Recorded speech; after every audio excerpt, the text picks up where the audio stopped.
Good morning, good afternoon, and good evening from wherever you are. Welcome all to the All Eyes on Dogs webinar. My name is Beth Njeri, the Digital Content Officer at World Animal Protection. Today being World Rabies Day, we train our focus on our newly released report, All Eyes on Dogs. This report tells the story of the new required direction on saving dogs and eliminating rabies across the world. Leading us in this discussion is Dr. Emily Mudoga, our campaign manager for dogs. Emily is a trained veterinary surgeon who's been in practice for the last 15 years in both Kenya and other countries in the world. Throughout her presentation, she'll take us through the reality of rabies elimination across the world, what World Animal Protection has been able to do and believes will contribute to the better treatment of dogs and quicker elimination of rabies. Let's take this conversation global through the hashtag Lives Better with Dogs, as has been presented on your screens.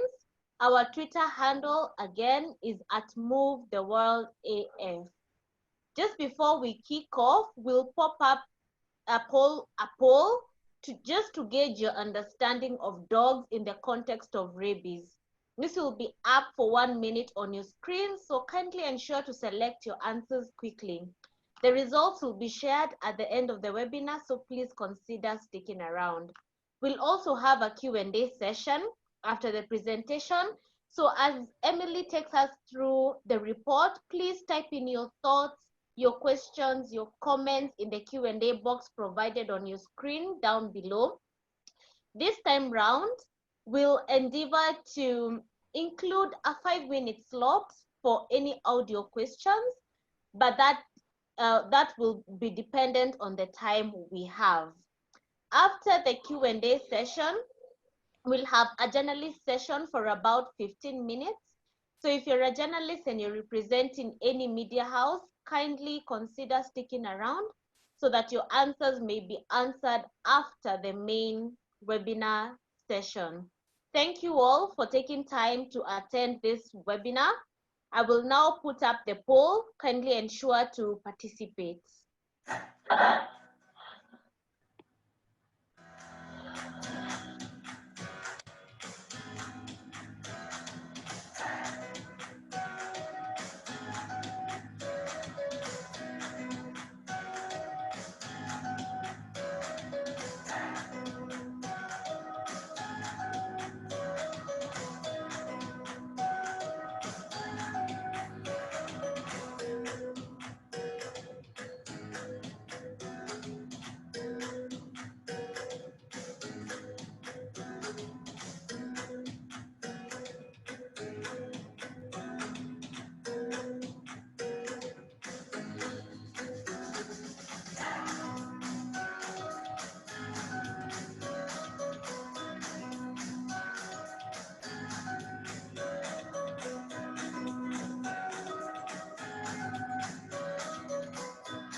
Over to you, Emily, to take us through the main presentation of the day. Thank you.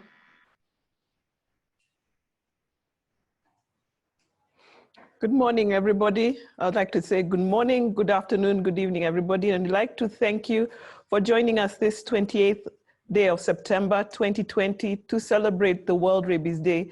As you know, the World Rabies Day is a day set in commemoration of the death of Louis Pasteur, who is the father of the rabies vaccination.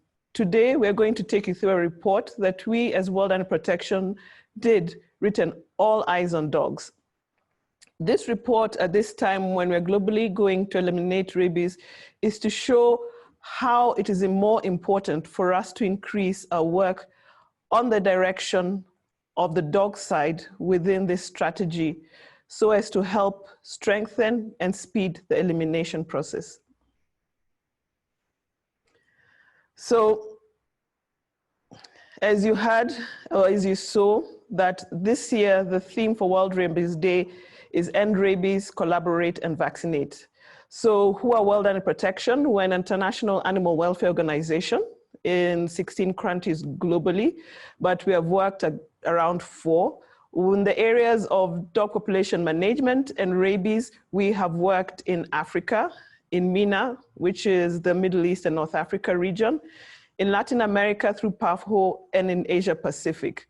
And we also have rescued dogs in the area of disasters. So now, before I begin, I'd like to start with a quote that was given to us by Dr. Veron Gutierrez Cedillo from the Health Secretariat in Mexico. As you know, last year, Mexico was finally declared dog rabies free.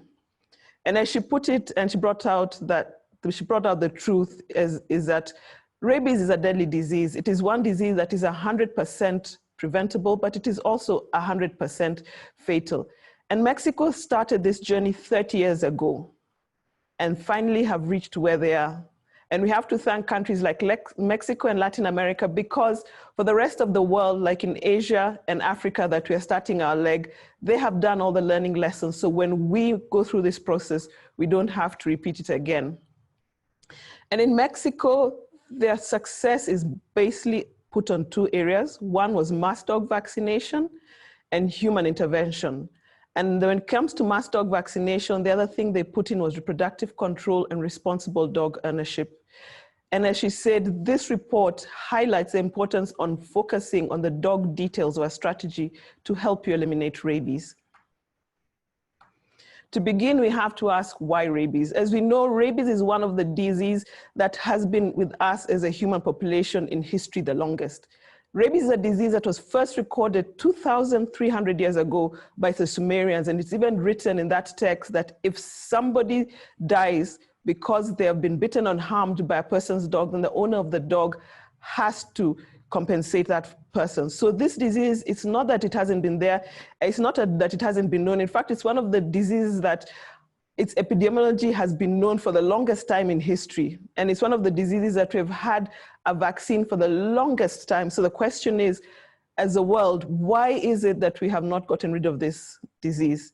So in 2015 at the World Health Assembly, the WHO, OIE, FAO, which is the World Health Organization for Animal Health, and the Food and Agriculture Organization with the Global Alliance for Rabies Control, came together, formed the United Against Rabies Collaboration, and they did a global strategy plan for the eradication of rabies by 2030. So now, the burden of rabies, some of you know this, but for those who do not know, I shall repeat. Rabies is a disease that has the highest fatality. I was asked today between COVID and rabies, which is the most dangerous. And in fact, if we look at the rating of rabies amongst viruses, rabies is rated as more fatal than even Ebola and chikungunya.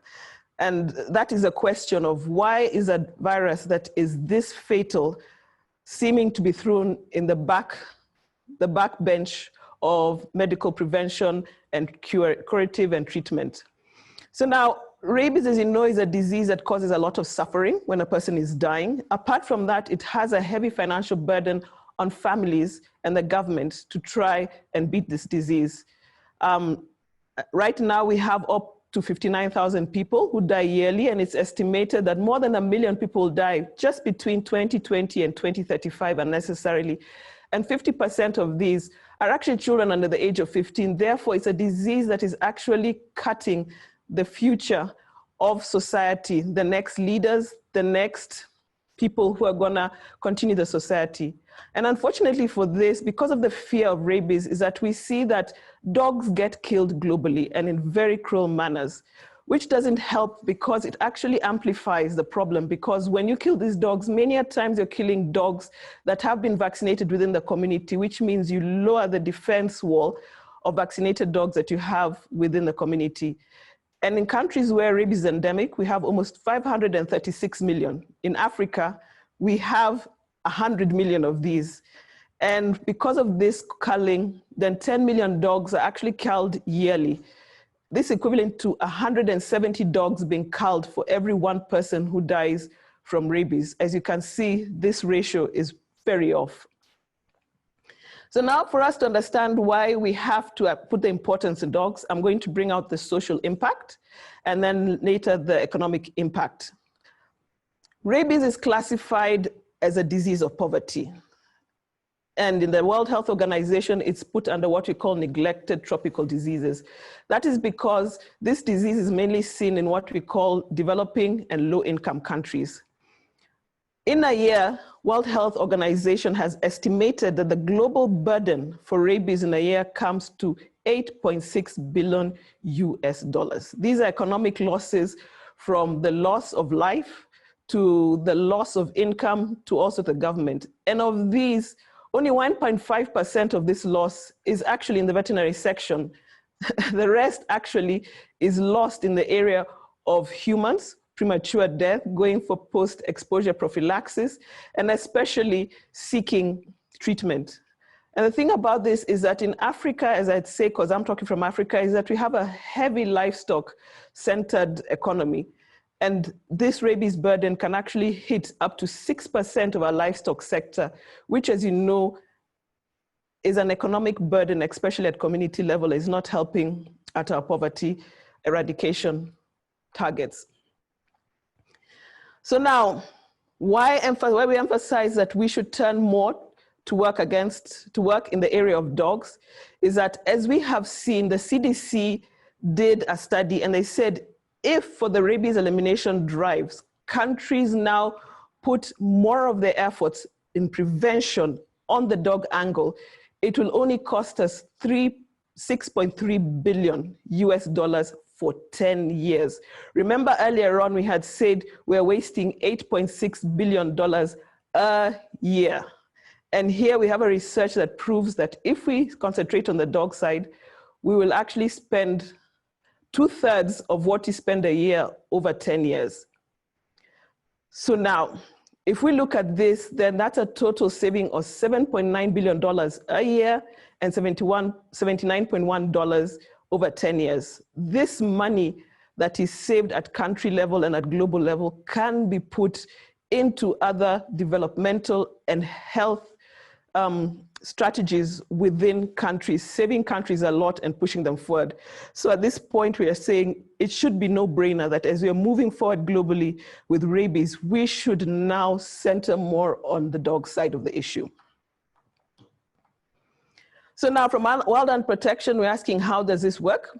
And it's simple. We need, as countries, as we drive rabies, is to put in humane dog population management. And what is this? Many people think about dog sterilization. No, it is not about dog sterilization. It is more of a broad, wholesome, rounded effort on which to tackle dogs.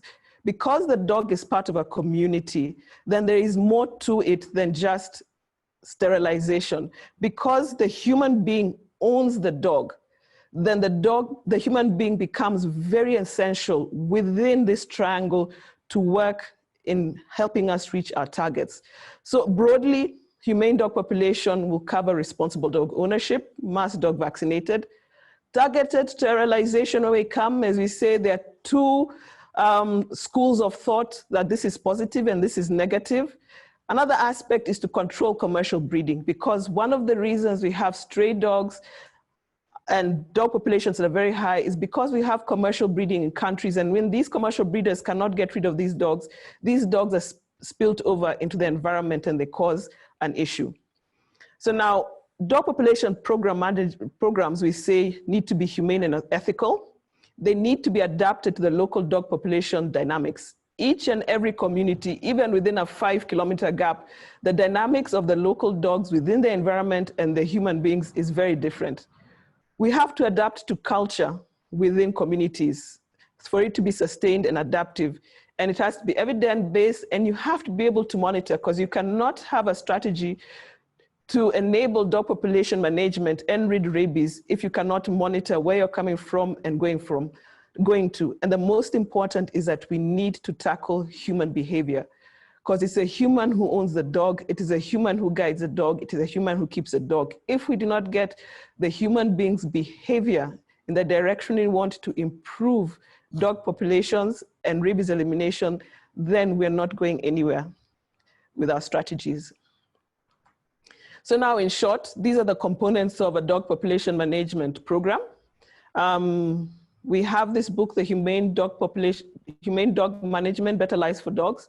If you need it, as I said, you'll have a link at the end and we can show you, you can apply, you can go on that link and download this book, or you can send us an email and we'll send you this book. This is the book that we wrote before the report. So now in any one country, in any one state, you may not need to use all of these. You may need to start with one or two, and as you go, pick up another. And towards your end, you may have one or two that you're actually working on at this point, at any point in time. So now I'll bring out some of the areas of humane dog population management that we're talking about. And we're saying is prioritize mass dog vaccination. The dog is a main vector of rabies. So the best thing when it comes to rabies is to vaccinate the dog. It is more financially viable and more cost effective when it comes to rabies prevention. We're talking about using between $1 to $5 to vaccinate a dog against using between $100 to $300 to treat a human being. And that's where we are saying is if we come on the side and work on the dog, it's more effective, more efficient, and strategy to eliminate rabies will come faster. And this has been demonstrated, especially in Latin America and in Asia and Africa, where these programs are going on. Yes, we still say you have to improve elastic prophylaxis for human beings, but the more you vaccinate and the lower the rabies is within a dog population, then the less you'll actually need for post-exposure prophylaxis. So another thing is when you're doing your rabies strategies is about dog population and dynamics.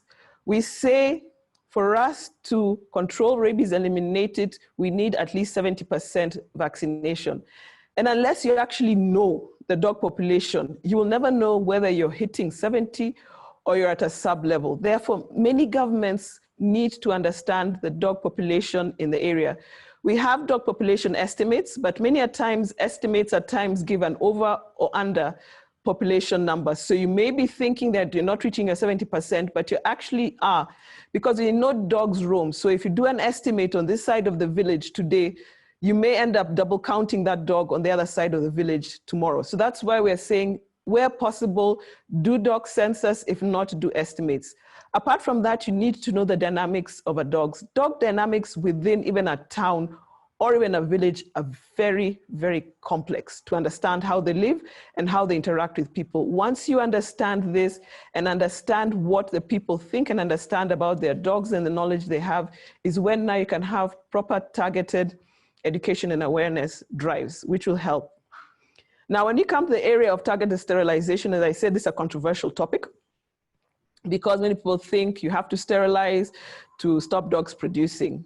But as we know, rabies is not density dependent. So in the beginning stages of a program where you don't have that much amount of money, then it is advised to mostly center it on mass dog vaccination, education, and post-exposure prophylaxis for human beings. Later on, as we know, more dogs will start surviving because that they're healthy. Then at that point, we're saying you can come in with targeted sterilization, because what this does is that it helps stabilize the dog population and reduces the turnover, which can sabotage, as I say, the vaccination efforts.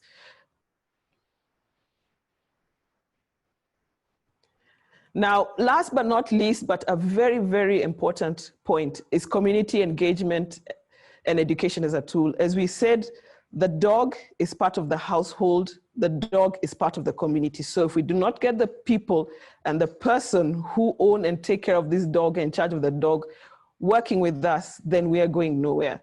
So we did a global insight survey 2 years ago, and we found 4 in 10 people actually do not know what to do in the event of a bite. We also had a question where many people wanted to know how to take care of their dogs, but actually they had no one to tell them or to train them what they needed for their dogs. So when you're going to do these strategies, educational campaigns are very vital within a country. And we said these campaigns should focus on the knowledge on rabies, responsible dog ownership, dog bite prevention, and animal welfare. Because once you get the community engaged, and where we have worked with wildlife protection globally, we have found places where the community is engaged and they take up the program and they own it as their program, then getting 70% dog vaccination coverage is not a problem. Apart from that, the community are the ones who actually become your driver, which means they support the government's work in a very big percentage. So now I'll talk about several successes. For the Makueni County, I'm only going to bring out the lessons learned and recommendations. If you want the further story, you can download the report and you can get the extended version. The Makueni County is a county within Kenya. And it is one of the 2 counties where the Kenya National Rabies Elimination Strategy pilot was undertaken. So now what we learned over that period is that you actually have to get the community and the government to buy in. If they don't buy in into their project, then you're not going anywhere in getting rabies elimination or dog population management done. 2, you have to understand the dog numbers. We did a dog census, so we understood from village to village how many dogs were, when and where and how, and this actually helped in planning. We also did a knowledge, attitude, and perception survey to understand the community attitudes, and you'd be so surprised within one county, within an area, that their understanding about dogs and rabies is so diverse. So when the educational and awareness campaigns were done, it had to be catered along those lines. So when it comes to knowledge, education, and awareness, you have to know there is no one-fits-all solution. Apart from that is that thorough pre-planning has to be done, not only with the government, but with the very person who owns the animals. So now it may seem extensive, but as you plan, you have to consider the entire structure of the community for the dog. You also have to bring education and awareness, because we saw the change in attitudes and health in dogs, and even the way dogs were kept and the way dogs are handled. And one thing we found was very important is that teachers and pupils are amazing change agents, because not only do the pupils own the dogs, but when they go home, children tend to pass this message. And it was an amazing platform for educational change within communities. So now, as I say for recommendations, is that when you're doing these dog population management programs for rabies elimination, it has to be multisectoral. That means you have to put in the areas of the human side, the veterinary side, education, both civic and school. You have to put in local government, because you need the local government to take control on the groundwork that you have to be doing. The local authorities, you have to do it. And you have to bring in, depending where you want, ministry of the ones in charge of hoteliering and tourism. In Makueni, the Kenya Wildlife Services were brought in because Makueni borders one of the 2 major national parks in Kenya. So now even they had to be brought in. Last but not least, they had to bring in the business community, because the business community were a major supporter of this community project. So now, apart from this, is that government needs to allocate enough resources. When we came in with wildlife protection, we came with a kitty, but that was not enough. The Makueni County government came in, and at the beginning, they gave dollar for dollar. By the time this project was ending, the Makueni County now were actually giving almost 2/3 of the entire budget to run this program. And even after we left, they were able to continue carrying it. Even in the area for human post-exposure prophylaxis, you saw how expensive it is. Makueni County government took it on and put it in their universal health system. So now in Makueni, if you're part of the universal health system, you will get your PEP free. If you're not registered, then you pay for it at a lower price. Another thing is they learned is that they trained health workers, both human and animal, together in all aspects of rabies management, both for human and dogs. And this enabled an amazing teamwork, especially when it comes to the area of dog bite follow-up, because you have to do follow-ups on both sides and follow families and people bitten. And as I said, there's much more, but you can get it in the report when you read it. Now, we worked in Latin America under the PAHO. PAHO is a Pan-American Health Organization. So now in Latin America, the WHO has come together with countries to form a minor body that covers their health. So now Latin America started in the 80s, and right now they dropped rabies within dogs to between 95 and 98%. In human beings, it is totally eliminated.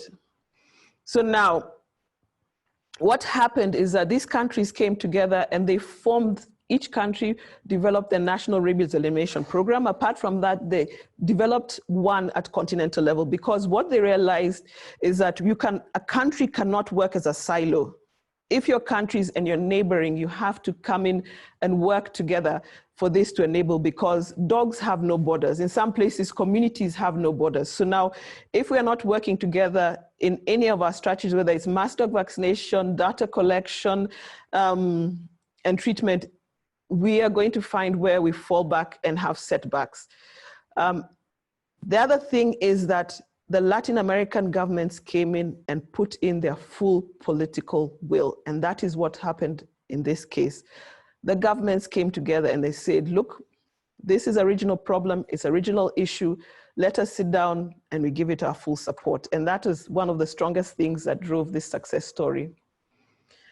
So now, apart from that, the Latin American countries knew that this needed quite a bit of money.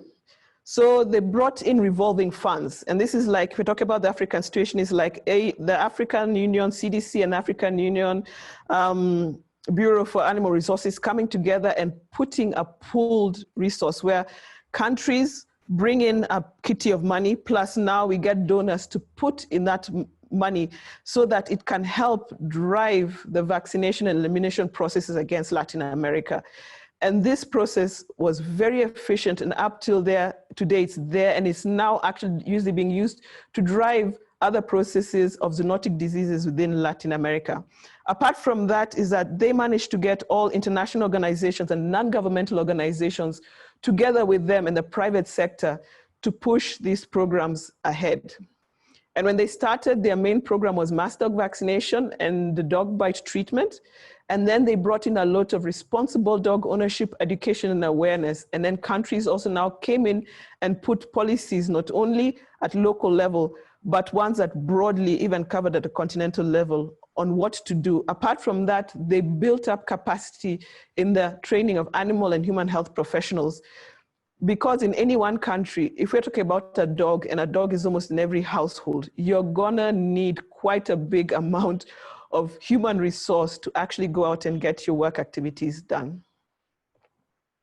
So now I'll finish with Mexico. As we know, last year, Mexico was declared rabies free. So now Mexico started in the 1980s, and when they started with mostly mass dog vaccination as recommended by the WHO, but then they also had post-exposure prophylaxis. So now, with time in the 90s, they noticed that to be able to do this, because Mexico, like other developing countries, does have a large population of people who are relatively poor. So they cannot afford the vaccine. But the government came together and decided, you know what? Human life is worth the benefit. So let us give free canine rabies vaccination. So from 1990, Mexico at federal level and state level started giving free rabies vaccination countrywide. And then they started doing strategic dog and cat sterilization in areas where they saw that there was a need. So over the years, with learnings, they improved both the human and animal side. But what happened is as they intensified on the animal side of vaccination and response and education and awareness, their financial need to cover the human side treatment reduced, which means they started making savings. So now by the year in the 2000s, as you know, with improved healthcare for dogs through vaccination, sterilization, and responsible dog ownership, then more puppies survive. So you have an increased number of dogs. So now what they decided is now to stabilize the dog populations, they're going to provide at country level sterilization free. As you know, sterilization is quite a bit of cost, but they decided they're going to bring it, the government decided they're going to bring it free. And what happened is that they combined the efforts of both public and private to bring in their monies to see how this can be done. By 2006, as you see, there was no reported human death. And by 2017, there was zero outbreaks in dogs. And when we mean zero, we mean lab confirmed. So now in 2019, they got recognized and were declared a country free of dog-mediated rabies. So at the end of the day, as I said, Mexico vaccinated over 7.1 million dogs and also gave free sterilization to almost 6.8 million cats and dogs. So if we are saying Mexico is rich, well, Mexico is almost like most developing countries in the world. But what they decided was to bring in money and to get in partners to see how they can do it. And I think countries in Africa and Asia, following Mexico's success story and other Latin American stories, we can actually go there if we actually put our minds and our hearts to it. So now in this report, we have several calls to governments and funding partners. For governments and funding partners, we'd just basically ask them is to give us political goodwill. Because if you give us a political goodwill and your political support, then this will go through. We're asking funding partners to scale up financing to endemic countries, whether directly in country or perhaps through the African Union or in Asia Pacific through the ASEAN. Apart from that is that countries need to increase their technical and logistic support on ground. At present, we have Gavi. Gavi, as you know, give vaccines for childhood vaccines free globally in developing and low-income countries, and they have put now rabies on their list. The only condition Gavi has is that that country has to at least have developed a rabies elimination strategy or direction and have started doing mass dog vaccinations. So for any country to be eligible, if you're here in every African country, know that you're gonna soon be eligible for getting free rabies vaccinations the way measles are free. But to do that, you have to do your part on the dog side, because they've realized if you don't put the effort on the dog side, then they'll just be wasting money just giving you the human vaccine. And in quite a number of countries, we need rabies to be made a notifiable disease. So now for governments, we're asking them to ensure and put strategies that at least 7% of their dog population are vaccinated. As we know, this cannot happen overnight. You have to start small and extend over an area. So that is why most countries have plans that are between 10 to 20 years across the board. And we're asking the governments to approach rabies through their One Health platforms. Because it's a zoonotic disease, then the zoonotic disease units or One Health platforms are the ones to best control this, because this disease has to be driven through the human, animal, and environmental interfaces for it to be eliminated. We're also asking countries to put in domestic financing. If you want an international organization or an international country to bring in financing, we have to show where we are. Also, we need to invest in surveillance and data collection. And the good thing in Africa, most countries, because their livestock diseases that are important and cross-boundary, we have these systems. So how do we bring in the rabies within this cross-boundary data collection and surveillance system? And also we need to collaborate across borders and promote proper responsibility of dog ownership in your country. And if you've seen in the photo, I have the the photo for Ghana, because I like to celebrate them, because this year they're the newest country in Africa, joining all the others, because they launched their national plan 2 weeks ago. And this is a step forward showing that the way Africa is going. And we're very proud of them, because they're following other countries who have gone ahead of them. And we're hoping to see by 2030 or even by 2025, all African countries have a strategic plan in which they're moving together to rid Africa of rabies.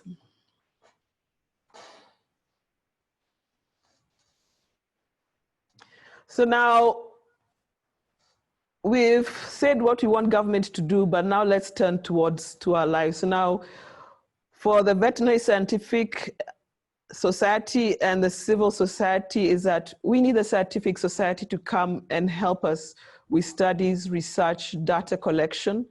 We need the veterinarians to come and give us the resources, whether they're both private or government, and also to help in the area of education and awareness among the citizenry, but also we bring the civil society. Because civil society, we need you to bring the community together, and we need you to work with governments to help push this agenda. Because you may be thinking, not me, I've never been touched by rabies, but you never know one day whether it will be you, a member of your family, who may be affected. And one thing I can tell you, people who have gone through a rabies death, it is not something. So we need the civil society to pick up and push these as one of their agendas, because it is one where finances can be sought, treatment methodologies are available. So it's not going to take us too much to get us going to meet the elimination deadline by 2030. And for the private and pharmaceutical sector, all we can ask is that continued research and development to drive down the costs of vaccines, both the human and the animal side. But we need governments to work, because as you know, to get lower costs, you need greater volume needs. So now for them to be able to lower the cost, which they can do if you put a nitrate, we need for them to see that countries actually need these products. Apart from that is we're asking private institutions, philanthropists and foundations to come in and support driving this process in their different levels to see it come to fruition. So now, as I said, since we're doing this from Kenya, I'm going to want to emphasize why rabies elimination and humane dog population is actually very important within Africa. Right now, as I said, in Africa, we have 100 million dogs. Majority of these are owned, but of those majority owned, almost majority of those are free roaming. That's why when we go to many towns, we see dogs roaming around the village roads, the village centers. But if you actually follow these dogs at night or first thing in the morning, they will actually be in homes. And we've noted that when we go for vaccination drives, when we go the next day now to handle the dogs in the marketplace and roaming areas, we usually find that most of them actually got vaccinated during the vaccination drive because they're all marked, which shows that most dogs actually in Africa are actually allowed to have a free reign of their lives. So now the only other thing is that in Africa is that we tend to allow our dogs to roam free, to breed freely. And as you know, if they breed freely, then that's an increased population, and that ends up causing conflicts between humans and dogs within our communities. So now, as we said, they say that by 2050, population in Africa will have doubled.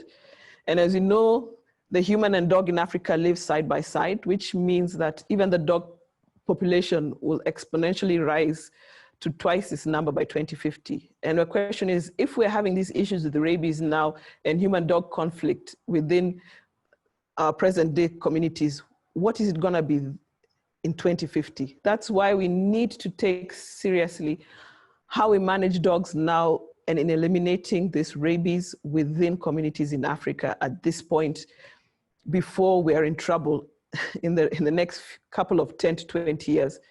And why is this vital? Because that dog you see is actually important in Africa meeting at least 4 of its SDGs.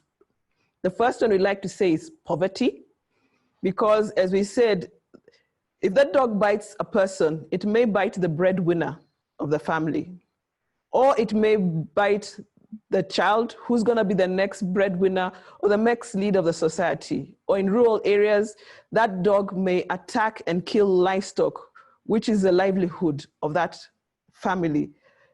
On the other aspect, even if the person does not die, if that family has to seek treatment for 1 or 2 people within that household, that financial burden on that family could actually destroy the economic stability of a family. That is why working on rabies elimination and our dog population issues within Africa is very vital to eradicating poverty in Africa. When we're talking about sustainable cities and communities, many of you complain how dogs are around the place. So now, if we don't bring proper management processes and responsible dog ownership, then this will actually increase. And not only is it that the dogs chase or are seen in parks, but also dogs defecate everywhere, they cause road accidents. So that is why it is very vital. Rabies elimination is part of Agenda 3.1 in the Good Health and Well-Being, which is the elimination of neglected tropical diseases. Apart from that, we find in places where dog populations and people live next to wildlife boundaries, when dogs cannot fend for themselves, they're not fended properly, they tend to go within these wildlife areas where they, A, can pass rabies and cause death within the wildlife populations, or B, they can kill and destroy some of the biodiversity that's very important. And in some countries, this biodiversity is tourism dollars that actually bring an income to the communities within. Therefore, as we said, that is how important the simple dog you look at every day is to Africa, directly at family level and all the way for us meeting our SDGs. Before I finish, I'd like to now just go over one slide on COVID-19 and pets, because 2020 has been an amazing year and a challenging year for everybody. I think we might not have another year like this. And I think even if it's a sad thing, I think we're also privileged in history to have lived such a year. But we have seen cases of dogs and cats testing positive, and others, some of these dying, but those are complications brought about by other issues. But this shows that there is a very big public health agenda that we have to look into, because now it's coming out from the public health point of view, but that us human beings living close to our cats and dogs is actually a very big area of public health discourse, which if it weren't for COVID, we would have ignored. So now, unfortunately, due to lack of information, many dogs and cats have been abandoned or killed. And many countries that we are working in, there's been an increase or offshoot of dogs on the streets. But the goodness is Wildlife Protection and other organizations are coming together and seeing how this can be happened. But with time and more education, we're hoping this solution and this problem will be solved across the globe.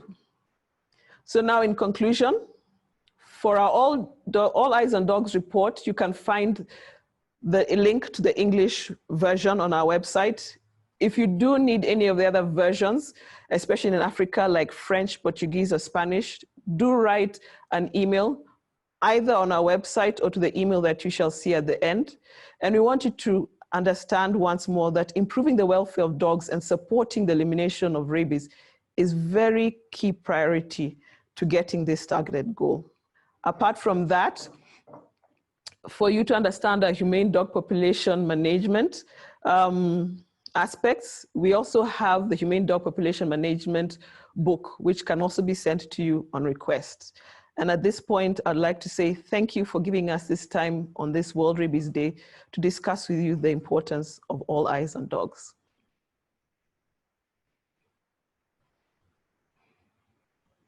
I say over to you, Beth. Yes, thank you, Emily, for that amazing and very well detailed presentation on the All Eyes on Dogs report. As you were going through the presentation, we note some of you had trouble with the font of the presentation. After this, we'll check the possibility of being able to send you this presentation and even the report so that you can engage further with this piece of work. Thank you all. So some of the questions that have come in, we'll do them in sets of 3. One is, where can members of the community access rabies vaccines? So for example, if someone is in Kenya, Nigeria, Sierra Leone, and they would like to access rabies vaccines, where should they start? Because often some people want their dogs to get vaccinated, but they're not aware where to get these vaccines. And number 2, what is the severity in health on someone who's bitten by a dog that's infected with rabies, and what is the cost implication of the same? And 3, if there's a certain cost implication to treating someone who's been bitten by a rabid dog, then what is the cost of vaccinating a dog? What is the rough cost of vaccinating a dog?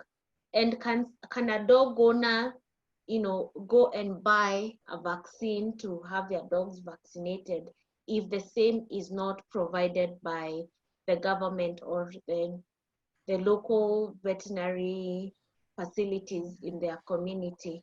So we'll handle those 3 sets for now. Okay, the first question is where can a person access rabies vaccine? So I'll talk in general. Not only in Kenya, but in Africa, we do have local public veterinary services at district level and at local level. The first place you can go is go to those offices and inquire whether it's possible. If they don't have it, I'm sure they may be able to access it for you. If not, then the second area is to go is that in most places in Africa is that in villages, they have what you call agrovets, so agricultural veterinary centers that are usually run by animal diploma holders or animal technicians, health technicians, or veterinarians. And many a times they do stock it or they can get it available from you. The other angle now is to get a private veterinarian. And I'm sure your local veterinary centers should be able to tell you where your local veterinarians are. In some countries, you have a veterinary association, and I'm sure you may be able to get their contacts and they can be able to tell you when, where, or how vets are available. So now, in order of preference, let's say, is that if there's no vet available, we do not advise you to go and get your vaccine because these vaccines are prescription, which means that it has to be handled by somebody who is trained. And as you see, most vaccines have to be kept in a certain situation at certain temperatures. And also an animal has to be checked their health conditions before you give a vaccine. So we do not advise that you that you yourself, you go and get the vaccine and use it. And most of the vaccines in the market, the virus is attenuated or dead, but there's a few where the virus is not completely dead. And if you do not use it properly and you vaccinate your dog, you could actually end up giving your dog the rabies instead of preventing it. So only let a person who's been trained handle the vaccination process.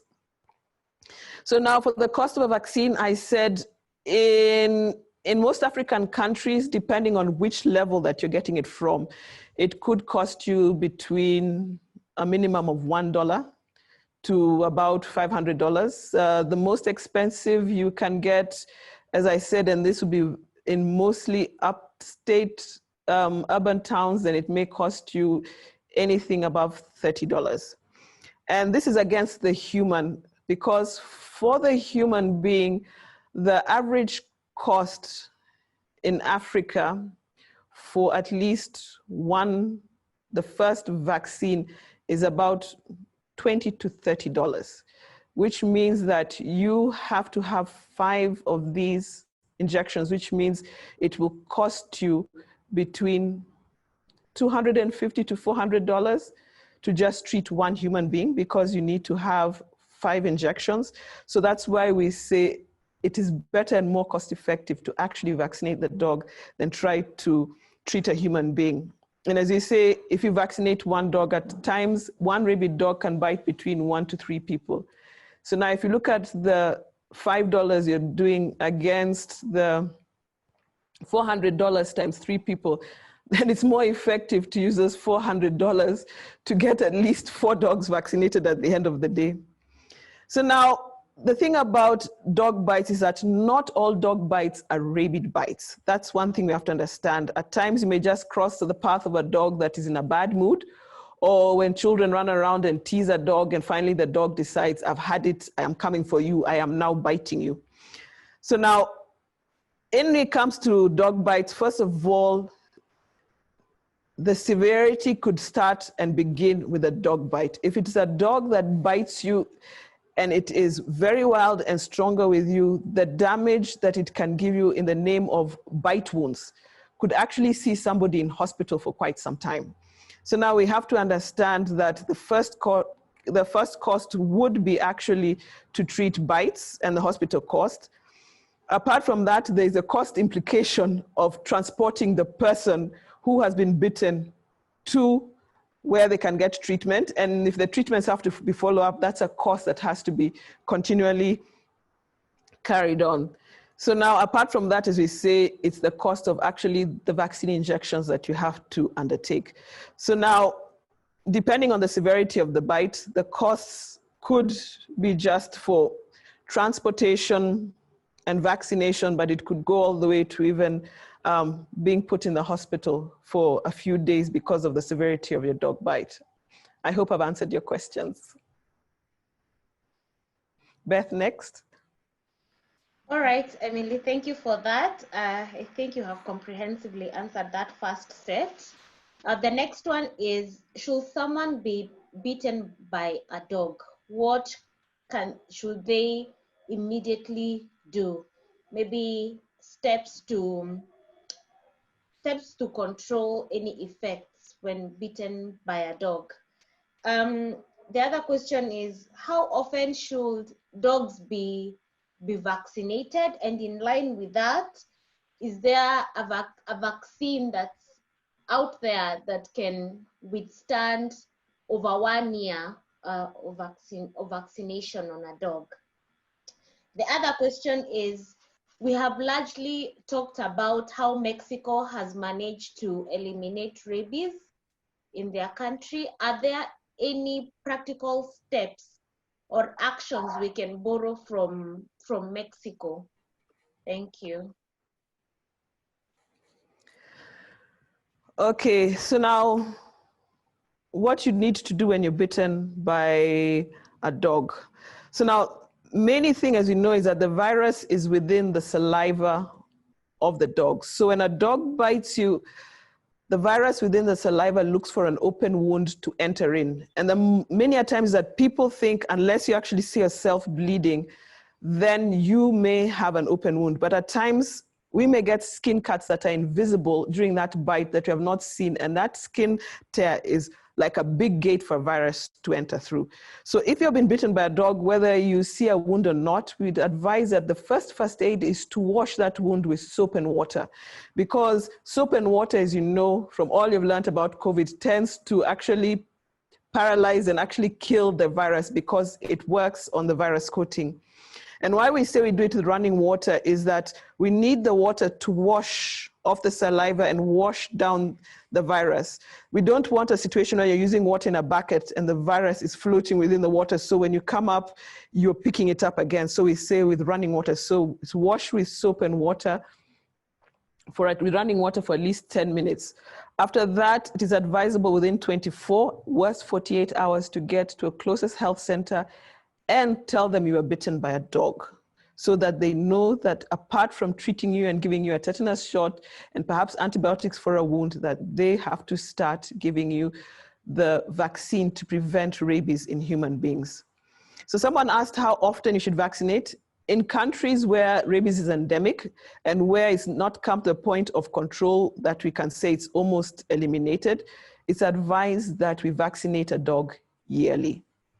So now, most of the vaccines that we have in the market, the good ones, if you vaccinate a dog during its normal vaccination schedules, or even where we go around villages and the dogs get vaccinated for once a year, the dog vaccination in a dog tends to last to cover the dog for a year.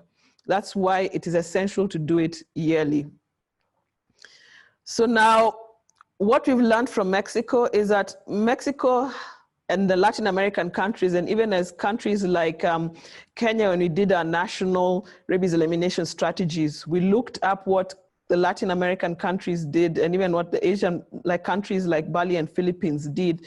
And what they've given us is that they've shown us a step directions on how to plan these processes, from the top on how in your One Health offices, planning, direction, setting things, on the ground level, how to get integrated with community, education, and then how now to drive these programs on ground. So now, if you're talking about steps, most of the countries in Africa who have done national strategies have put in those strategies, and those strategies have detailed, using the stepwise approach, and from the examples we've got, what to do year by year, department by department, and section by section. So that is already set in place, and we could go through that, but that is actually would be a whole actual day of talking about it. But as I can say, we have taken in a lot, and most countries now are in their pilot phases,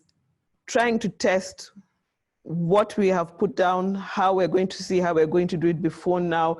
It's a next step of us moving forward. Beth? All right, thank you, Emily. The other last set is, I don't know if this could be the second last or the last. What is World Animal Protection focusing on regarding the elimination of rabies?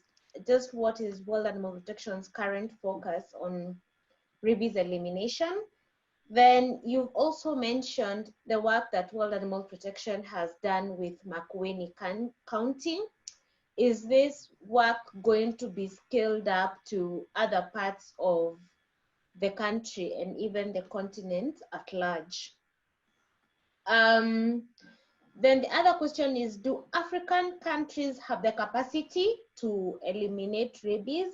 So that means what resources are required to eliminate rabies, and are African countries well set up to do this elimination? Then the other question is rabies a developing countries problem, or is it a global problem? And if it's a developing countries problem, for example, or if it's mainly in developing countries, why is that the case? What is it that other nations across the world have been able to do to really fight rabies that developing countries have not yet mastered? That's the final set. Okay, so what World Animal Protection is doing, focusing on the elimination, is that we are working together with the tripartite, and we are coming in with our expertise from the work we've done and with other organizations to work in the area side of the rabies elimination. Therefore, with our expertise on humane dog population, mass dog vaccination, responsible dog ownership, and even training and capacity building on the dog-centered area. And when we work also from not only at community level, but we also work with governments where they invite us to work to see how we can develop and strengthen that dog side of their rabies elimination strategy. For the Kenya, yes, we did Makueni, and the zoonotic disease unit did Siaya. And yes, where we are at the Kenya National Strategy, the next phase is to scale up. And 2020 would have been the year for us to scale up in different counties. But as you know, come March, thanks to COVID, quite a number of directional plans, not only in Kenya, but other countries for that year had to be pushed back because of rabies, but it is intended. At continent level, we know the AU IBAR on the animal welfare platform, and in the animal health strategy, elimination of rabies by 2030 is one of their agendas under the livestock side, which is the AU IBAR, the animal resource, because rabies in dogs affects the animal resource sector in Africa by both affecting the livestock and affecting the livestock owners. Apart from that, dog populations that are abated, as I said, they tend to bring issues at a predatory level, if not at a public health issue. So the dog has been noted within. As at country level, as I said, not only Kenya, we know countries like Tanzania, Sierra Leone, Ethiopia, and like Ghana, Senegal have national strategies. Others have developed strategic direction documents. Others are in the process of developing theirs, like Uganda, Rwanda, and other countries Mozambique. They are now developing their strategies, which some should be completed. Unfortunately, I don't have all eyes on all the countries, so some may have completed and have not mentioned. So other countries are actually in that area of finalizing. Apart from that, we work with the Global Alliance for Rabies Control, where we have what we call a yearly Pan-African Control Network meeting. And this meeting is what we do is that we bring together the One Health officers for countries across Africa, either regionally or subcontinentally, to see how they can come together and share what their learnings are, where they've come from, where they're going to, and many of these countries actually twin and are working with each other. So there's actually, the process is going there on there. So now it's just now, as I said, for the area of political support, political goodwill, and perhaps financing, and Africa is good to go. So now, does Africa have capacity? And I believe quite a number of countries we do. But also where there is no capacity right now, the OIE, which is the World Animal Health Organization, has started what we call a vaccine bank, where if countries come in and start their program, they can get orders through the OIE at very reduced rates from suppliers. But I said, as this program works, is that we as countries have to tell the OIE ahead. So now the OIE can go and tell these manufacturers ahead, because manufacturing processes are expensive, but if we give timelines, then this can happen. Apart from that, the OIE, the WHO and FAO in many countries actually coming in and supporting the strategy processes, the piloting processes, and are doing a lot of training and capacity building.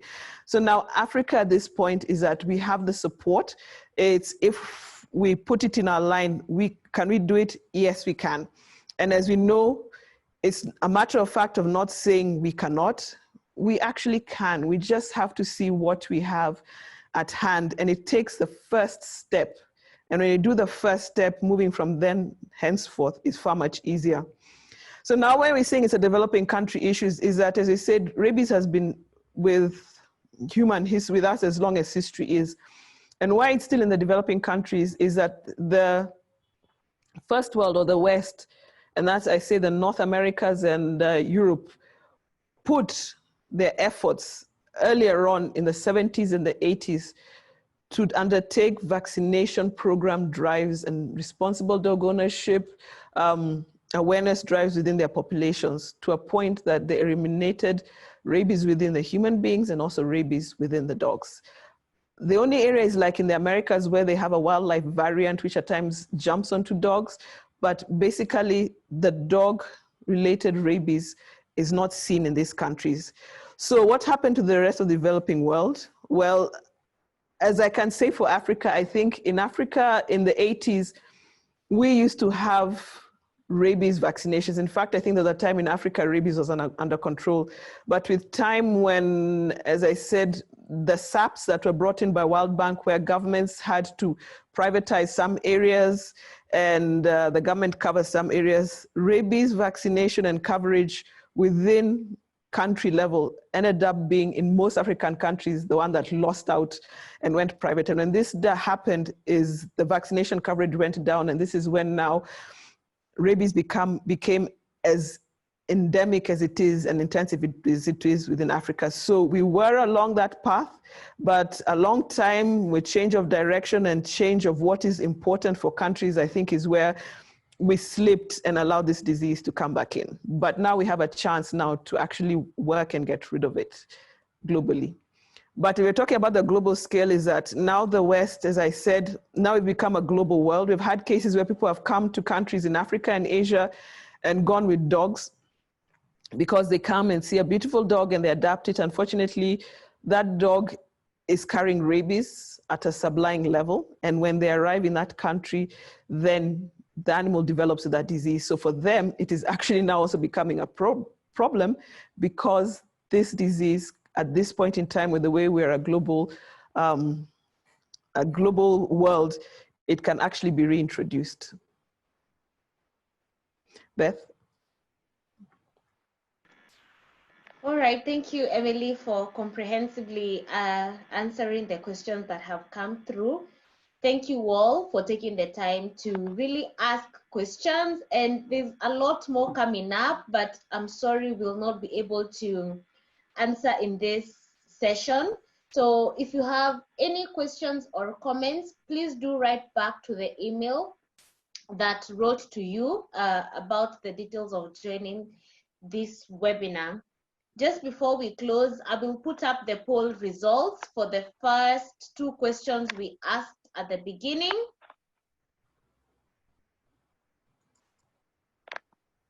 So 3% of you believe that petting a dog can contract rabies, and 100% of you believe that we can get rabies through dog bites, and 33% believe that you can get rabies through scratching by an infected dog. I'd like to take this back to Emily to just recap exactly how someone can contract rabies. So now, the good thing with those questions is that they're actually all correct, by the way. But the biggest chance of getting rabies is by being bitten by a rabid dog. You can get rabies from petting a dog. That is if the dog has licked itself and it has rabies, and then you have a cut on your hand that you cannot see. But I say that's a very, very, as we say, those rare 1 in a million chances. And can you get rabies from a scratch? And we say yes, if a dog is drooling and it has rabies and it's drooling and saliva has come on its paw, and with that paw it scratches you, and the saliva is still fresh on the claws, then yes, you can contract from a scratch. But I said those are cases that are very rare. But if you suspect that the dog is rabid when it has scratched you, and if it has not bitten you, undertake the very same process of first aid and going and reporting it. Thank you. All right, thanks, Emily. And then for the second one, we asked how many people do you believe die from rabies every day? 57% of you said 150, 200, no, 26% of you said about 200, and 17% of you said about 250. Emily, you said that we lose about 59,000 people per year to rabies. So equivalent to how Comes to about 100, about 100 and it's about 150 to 200 deaths a day. Wow. Yeah, so that's a significant number of people that we lose per day to rabies. Thank you all so much. Before we wrap this up, we'll put up a final poll, after which we will move to the journalist session. So if you're a journalist, please stick behind. We want to have about 20 minutes with you to ask your questions via audio. I know I had said in this main session we'll give the participants a chance to verbally ask questions, but we have run over our time by 12 minutes, but we'll endeavor to do that in the next webinar. So on to the final poll. As you take this final poll, please do remember to follow us on social media. Remember, we are at Move the World AF on Twitter. We are World Animal Protection Africa on Facebook. We are World Animal Protection Africa again on Instagram, and World Animal Protection Africa on YouTube. This recording will be available on our YouTube channel as soon as we are done finalizing the edits, which is between today and tomorrow. So if you still want to recap a few things, please do check out our YouTube channel for the recording. Otherwise, it was very exciting having you around. Participate in our final poll. Of course, we hope you will join us in the next. And for the journalists, please stay behind to be able to ask any questions you might have to Emily. 5 seconds remaining for this poll. And we are officially done with the main session of the webinar. We are now in the journalist session. If you are a journalist and you are in-house, kindly raise your hand and I will unmute you so that you are able to ask any questions you might have.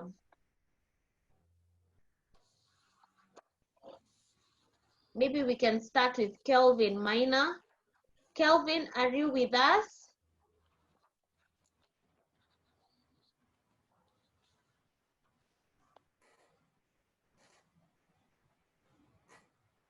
Looks like he's not ready. We'll move to Rhoda Othiambo. Please tell us which media house you're representing, then go ahead to ask your question. I can't answer.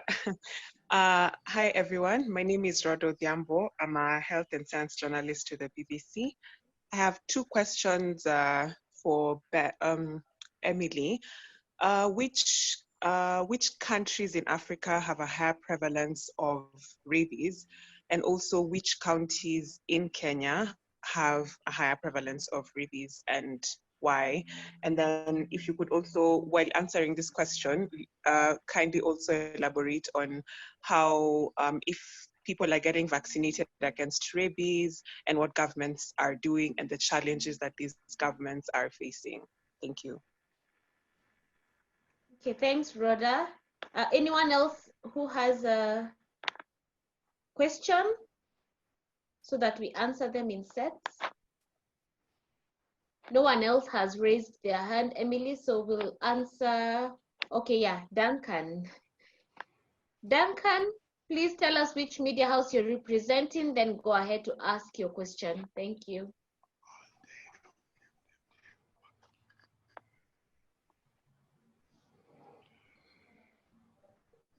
Duncan, are you there?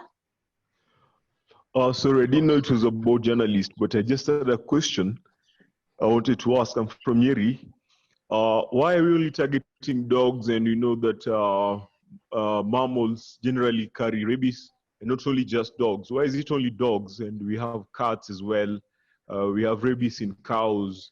Basically, all mammals. Why only dogs? Okay, thank you for your question. And say hi to the people of Nyeri. Yes, I will. Thank you. Okay. Yes. Anyone else with a question?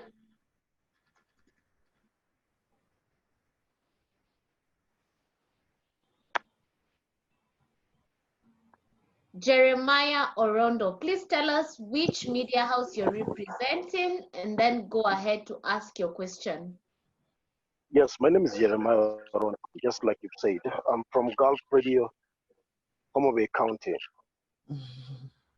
My worry or my question is, a number of times when the people who've been bitten by the rabid dogs go to the hospital, that is where the biggest problem starts. Like a number of hospitals you'll visit, there's no availability of this rabid, the injection for it. Is there involvement of the ministry official, especially from this hospital? Let me talk of Homabay County. Are they included in the making or maybe in the process of this injection? Because when you've been bitten by a rabid dog, then that's where the hell breaks in this hospital. All right. Thank you for your question, Jeremiah. Yes, we can answer that set as other people prepare to ask their questions.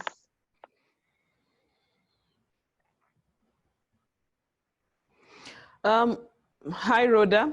I will try to answer your questions best. The first one you asked, which countries have higher prevalence rate in Africa?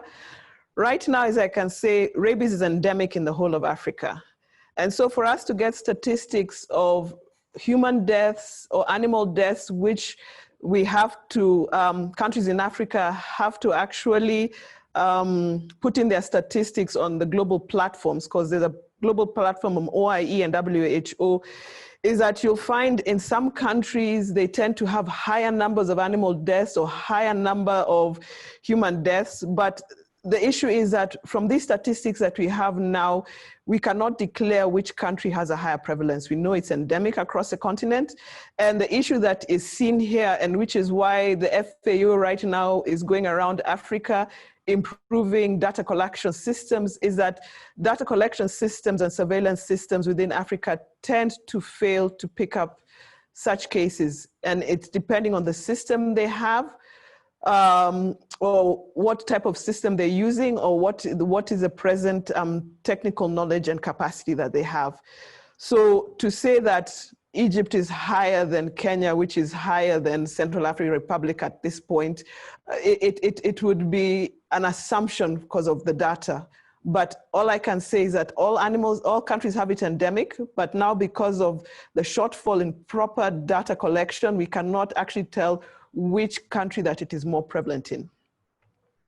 So now in Kenya, where is it more prevalent in? Historically, it has always been thought that what we call the former Kamba cluster, Machakos, Makueni, Kitui, and what we call the former Luo-Nyanza cluster tended to have the highest number of reported cases. But the question is, as I said also in Kenya, is it because those areas tended to have better reporting systems than the rest of Kenya? Because when you go around, you end up hearing cases of a dog that people suspected was rabies, somebody who they suspected died of rabies, but it is not caught within the data. And the good thing I like it is that the zoonosis disease unit, which is in the One Health unit for Kenya, since Kenya is on its ride towards eliminating rabies, this is a process that they're actually slowly working on improving the data collection systems with partners across the country and also with FAO, so that we come to a point that we actually know which area has the highest numbers and which area does not have the highest numbers. So it's just a matter of, I think, improved reporting, but you can say that rabies is indeed present in the whole of Kenya. So now the challenges of rabies vaccination, as I said, in many countries, not only in Africa, is that rabies has not been made a priority disease and a reportable disease, which means in that case, if it's not a priority disease and not a reportable disease, then it does not become a priority medication to have within the medical health systems. That right now I can tell you is changing. With the development and push to eliminate rabies, it is slowly changing. So now we are looking forward to a time, and with Gavi coming in to support developing countries, that the human rabies medication will be part of the primary medications within government hospitals. So many places right now, and even in Kenya and other countries, is if you need to get your rabies vaccine, many a times you have to source it yourself privately. But you may be lucky to find it within the hospitalization system, but now it's mostly on the shoulders of a person who gets bitten, which is the unfortunate thing. So it's mostly being carried by the private sector area of health in some countries. So for Duncan is saying, why are we targeting dogs? We're targeting dogs because the variant of rabies we are fighting is dog-mediated, which means it is a rabies virus that is situated itself or has trained itself to be in dogs. As we can say, let me take the situation of COVID. COVID-19, as we can see, is that COVID is from a big family of viruses.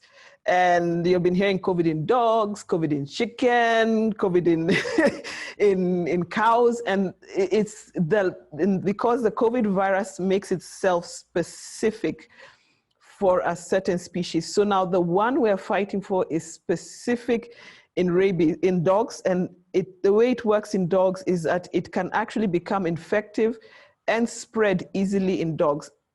When we're talking about why not vaccinate any other animals, because many a times some of those animals can become dead-end hosts where they get it, and unlike the physiology of a dog, they're not as good as the dog in passing it on.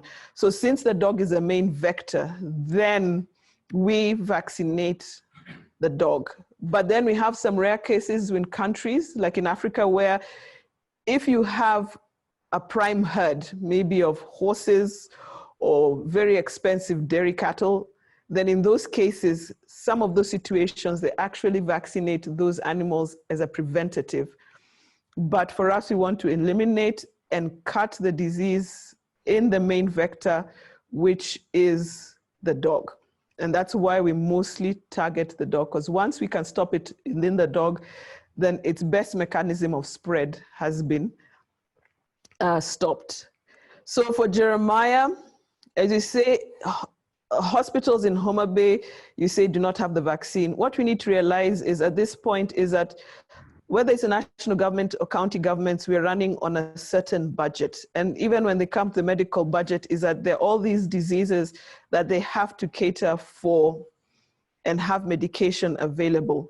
So now, if rabies has not been put in their agenda, and mostly, as I said, in such places, it's the community and the civil society who can help raise the awareness for the need for rabies vaccination for humans to be held within hospitals. Remember, this is a very expensive vaccine.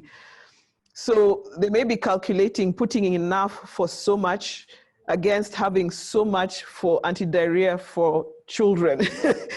But we have to sit down with them and talk to them and help them understand why it is important. The locals of Homa Bay have to sit down and talk with them and see how and why it is important. And as I said, at the national level, we have the zoonotic disease unit, who this is under their charge of. As we said right now, with our devolved systems, the national government can set an agenda, but it is up to the counties to want to take it up and adapt it. So now, for the cases that we have, like I said, in Homa Bay, I think it just needs the Wananchi in Homa Bay to sit down with the government and with the hospital officials and the Ministry of Health within Homa Bay and explain their need. And to support them, they can always get the veterinary agriculture department to help them put down their argument.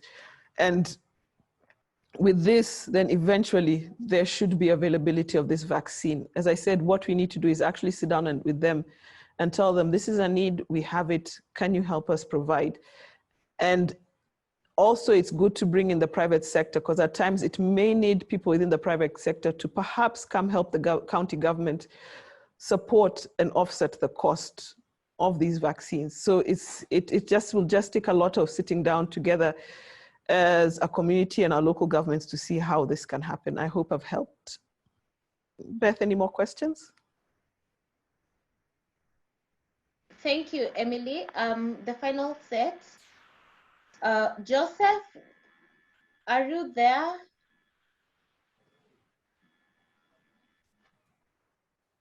Hello. Yes, please tell us which media house you're representing and then go ahead to ask your question. Yeah, I'm here for the People Daily. Great, go ahead to ask your question. Thanks. I was hoping to get some country-specific data on the number of dogs we have in the country, the incidence of rabies in the dog population, and perhaps the fatality rate, perhaps annually, from rabies. Thanks. Great. Rhoda, I see your hand is up. Yes, but I have a second question. I hope you don't mind. Please go ahead. No, please go ahead. Okay, thank you. So Emily, I also just want to get a bit of understanding, but this is not only to Kenya, but Africa specific. Now that scientists are in this race to find a COVID-19 vaccine, and many countries in Africa, from what I've seen, they are using the rabies vaccine as a control vaccine. Now, the participants will get the vaccine being tested and now the control vaccine. Has this in some way also affected the supply of the rabies vaccine that is intended for rabies in countries in Africa? All right, thank you, Rhoda. The final question is, I didn't quite, Naftali Maura from Zinwa, I hope I'm saying that correct, news agency. She's asking can we tell that there's a certain level of progress being made in Kenya and in the East African region Are there those things that are remarkably being done by governments to show commitment in the elimination of rabies? That is the final set on engineer. I don't think I can miss the opportunity to ask you to present your question. Please tell us which media house you are representing, and then go ahead and ask your question. Hello, Beth. How are you? Hi, how are you? I'm fine. My question is, Which media house are you representing? Yes, I write for Standard Media Group. All right. Yes, my question is, from the statistics, I can see so many children are affected by the issues of dog bite and rabies. As an organization, do you have maybe a tailored campaign and awareness programs that target to empower children on this problem? All right. Thank you, Nanjinia, for your question. That is our final set. Emily, please, you can go ahead to answer. And thank you all for the questions you have raised in this session. Okay, so Joseph, for me to answer your question, you've asked me very hard questions because these should be thrown to government officials, the government side, but I'll try to ask. Country-specific or dog population, as you know, Kenya, we have never actually thought about doing dog population census. But during the last census, some census officials in some counties did take a census of how many dogs they are within households. So at least when this census is finally cleared, we'll have some semblance of idea of dog population levels within certain parts of the country. But we have counties like Makueni and Siaya and other counties are coming in as they want to go ahead, who are now doing their on-hands dog census with their livestock census. So now from the data we have in Makueni, they have about 130,000 dogs. From Siaya, they have almost 300,000 dogs. And so soon this data will be coming out at county level.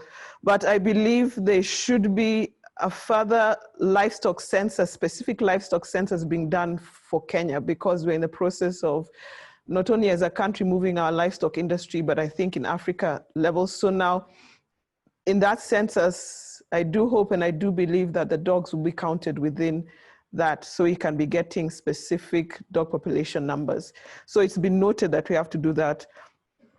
So for the incident rate of rabies, I think for those, whether it's in human or in the animals, you need to ask the Directorate of Veterinary Services and the Directorate of Medical Services, because they are the ones who actually hold that data on hand. So now the only data we have at present is from a study that was done in 2015, where it said that it was estimated that almost 2,000 people die in Kenya from rabies. And that's not only in reported rabies confirmed laboratory cases, but also follow-ups in hospitals from people who had symptoms that were thought to be neurological meningitis infections that could not be explained, but from history background, it showed that that must have been rabies. So it's a place we're improving. As for fatality rates, I said, if you get the statistics, you get the fatality rates. But the problem is, I said, not only in Kenya and Africa, sometimes when somebody has rabies, that person may never reach the hospital. And especially if it's thought that this is witchcraft. So we may have people dying at home and it is never reported and we do not know. But one thing about rabies is that once you start showing the clinical signs, it is 100% fatal. There is no turning back. Once you start showing signs, that's why we say when somebody gets bitten by a dog, go immediately and get treatment. Because when you come at that stage, it's just saying goodbye. So now, Naftali, they're saying, how do you tell level progresses? As I said, right now, globally, we have what is called the stepwise approach. that countries are using to develop their strategies and to show how they're moving across the timeline. So every year, countries sit down and they actually go over this stepwise approach to see at which level they have reached. And then it gives them targeted goals on what to do for this year, what they missed, and what additional things they have to do. It's a very intense process because it breaks down rabies elimination across a variant of areas. And almost all countries in Africa do this together.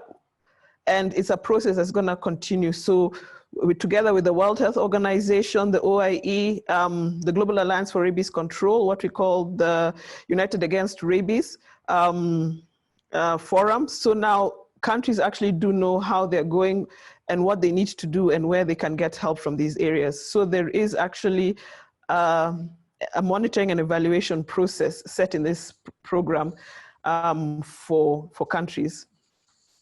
So Rhoda, when you're talking about the supply of vaccines for Africa, is a good thing for Rhoda is that when you're doing these vaccine productions, is that most of these vaccine productions, depending on the rabies, have got separate production lines.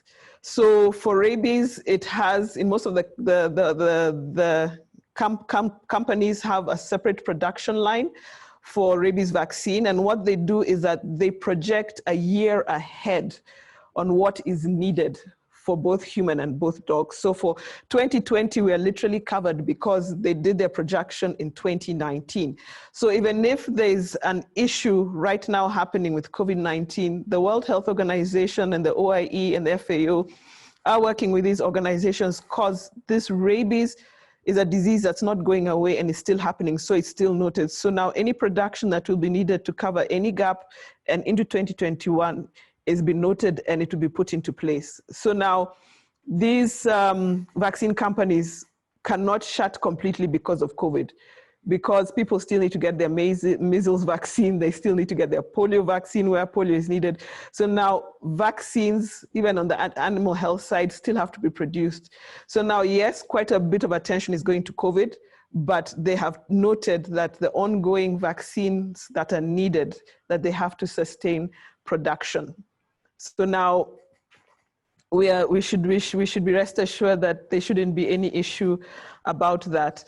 So now, Nangini from Standard Media, you asked whether we have any programs. Yes, part of the work we do as wildlife protection and is that we have developed a set education for children, and this is for teachers. So now it's a set guideline that teachers are trained, and then this training the teachers use to teach children. So there's a set guideline, and there's set small books, and also what we have, as I said, teaching material. So like when we worked in Makueni County, we worked with the education system where they gave us teachers. We gave them these materials we had, and they were trained and capacity built, and these teachers went and trained and capacity built other teachers.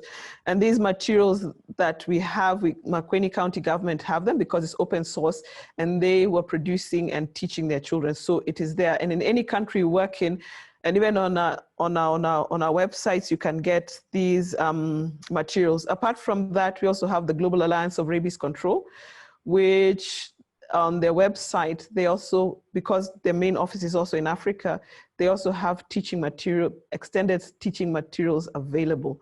So both us and our partners, it's available. All you need to do is request, but where we go and where we work in, we always bring it within our campaigns, because we noticed that not only in Latin America or Africa or Asia Pacific, is that children being the ones that get bitten quite a bit and tend to die and get very badly injured when attacked by a dog.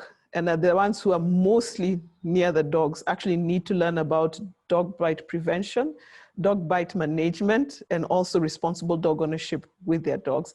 Apart from that, the other part of teaching is to understand dog behavior, because 90% of the times when we get bitten, when it's not a rabies issue, is because we human beings have miscalculated the mood and the emotion of the dog at that moment. And then we come and we confront it and we end up getting bitten. So now in areas where people have been trained and you ask them, why did you bite it? They'll tell you, oh, it was my fault because I did not want the dog, or the dog had puppies and I went to touch it, or the dog was in a bad mood and I decided to chase it and throw a stone at it, so it turned back at me. So now, as I said, once people get, and especially children, get to understand how a dog thinks or feels and what its various body movements and at times sounds that it makes mean, and they understand the dog's emotional pattern, then they know how to avoid getting bitten by a dog. And it's one of the, as I said, one of the areas not only us, but many organizations are actually putting into play in this process. I hope I've answered your question. All right. Thank you, Emily, for comprehensively answering those journalist questions. We don't have any more raised hands. I hope you have all found this useful for your stories. But should you have any further questions, you can write to our colleague and teammate, Evans Kipkorir at worldanimalprotection.org. So we'll just give you a bit, about a minute to capture this email address so that you're able to write to him on any other questions that you might have on the report that has just been launched today. Otherwise, thank you all so much for attending this webinar. We hope you found it informative and exciting. All right.